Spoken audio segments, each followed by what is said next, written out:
இனிய காலை வணக்கம். நான் உங்கள் ரித்திகா. இன்று தைப்பூயத்தை முன்னிட்டு நான் முருகனின் ஸ்லோகம் பாட விரும்புகிறேன்.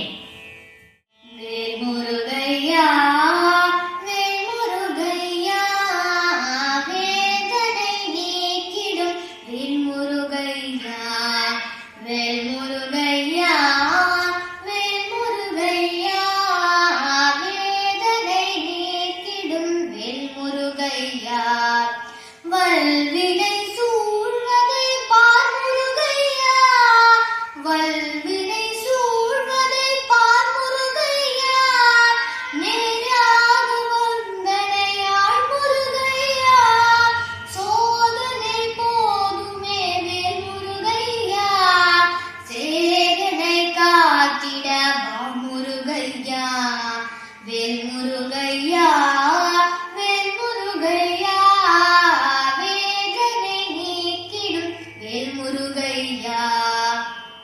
ஓம் முருகா போற்றி.